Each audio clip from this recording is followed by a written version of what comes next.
And there it is, our awesome avocado penguin.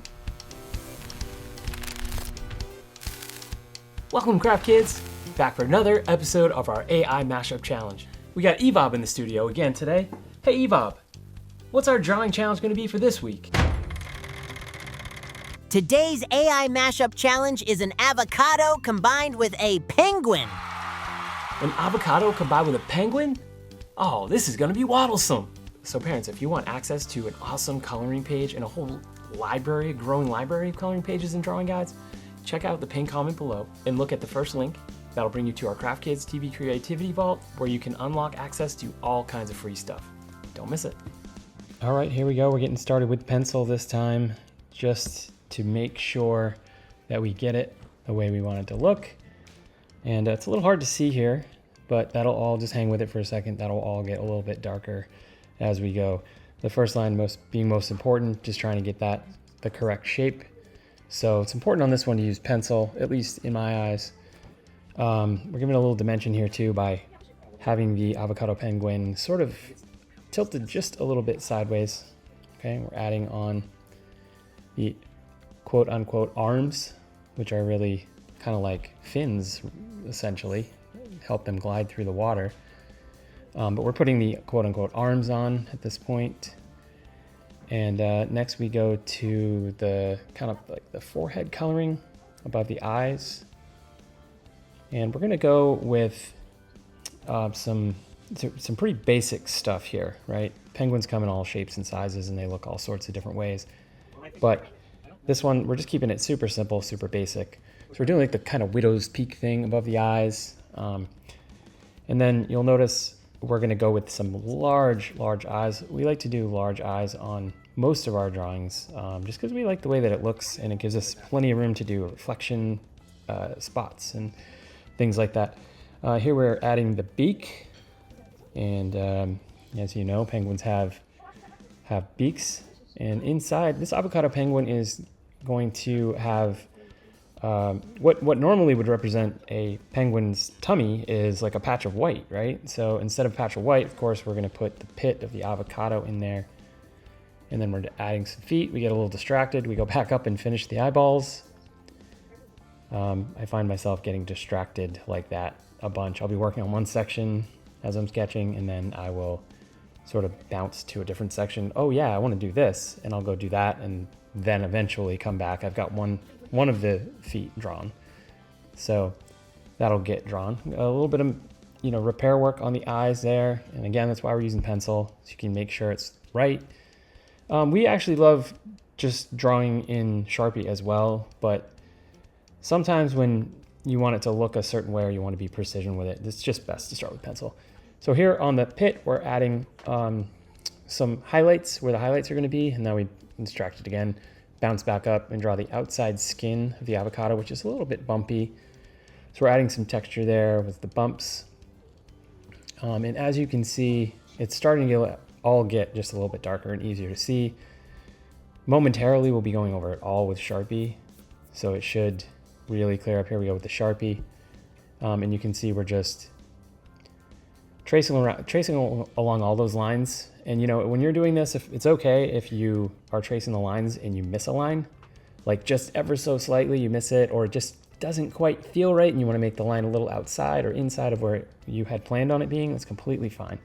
That's why they make erasers, right? So here we continue with the bumpy skin, and right up to the swimmers, the fins. And in here, it was really important that I did some, I got a brand new Sharpie because I wanted to make sure it had nice thin lines and I didn't mess that up too bad, even though I did make a few mistakes here along the way. But at this point, we're coloring in the eyes, or tracing over the eyes, and then we're coloring in what's going to be black inside of those eyes. So you can see the reflection spot up top there. Here we go with the pit and the beak. And before long, I'm doing the feet there, the waddlers, going around and making that second avocado line there that is really kind of a colored distinction line, actually. Now we're doing some erasing, getting all that extra stuff out of there, and here we go with the color.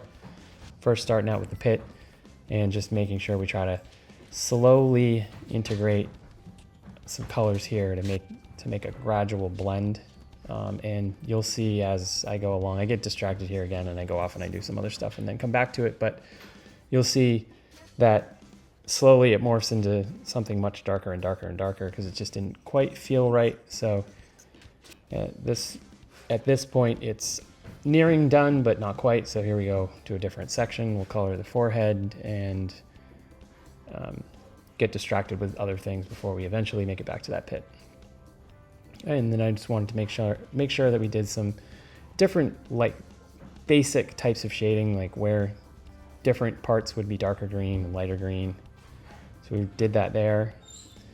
And really at this point it's just about done. Just a few more things to color here and we will have it wrapped up. So one of the big challenges here was finding different shades of green, because we have several with our current OOU markers, but we didn't have every shade of green we needed. So we actually had to dip back into the box and get some of our Prismacolor markers out and let them join the party.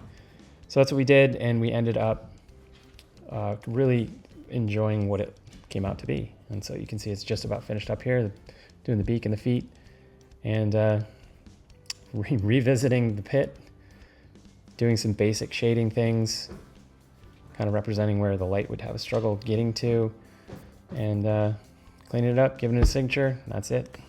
And there it is, our awesome avocado penguin. We thought it came out awesome, and now it's your turn. So make sure you draw your best version of the avocado penguin and submit it to us on email to Justin from craftkidstv@gmail.com. It's the same one that you would sign up for the Creativity Vault for. So if you haven't done that yet, give it a shot. And we may even feature it on our next video. Speaking of featuring things on videos, check out what I have. We got a few submissions. So last week was the owl clock, and we had a couple submissions. One from Madeline. That's right, Madeline. She's part of this channel. But she did her very own owl clock, which is designed to look like your grandfather clock. And we think she did an owlsome job. I also have this submission. This one's from Landon. Yep, that's right, Landon, who's also from this channel. But he wanted to do his very own version as well. We thought this one came out really cool. He did the clocks up here as eyeballs, which we thought was really neat. And then lastly, this one didn't get submitted, but I found this one on the drawing table. Yep, you guessed it, this one's from Odin. So I thought I'd share what he did as well. He almost got it done. He's just got to color it now. If you do a submission like these guys did and email it to us, I'll be able to show it on the screen in a nice little graphic right up here, and we can talk about it a little bit. Kind of like we're talking about these guys right here. And parents, if you want a cool coloring page of this guy, just go down to the pinned comment below, check out the first link. It'll bring you right to the Creativity Vault where you can find this and so much more. Check it out. Thanks a lot. So like I said, if you guys have submissions that you want to make, email them to us at justinfromcraftkidstv@gmail.com. And who knows? Maybe they end up right here on the next video. Thanks for watching. And until we see you next time, keep drawing, stay awesome, and we'll see you in the next video.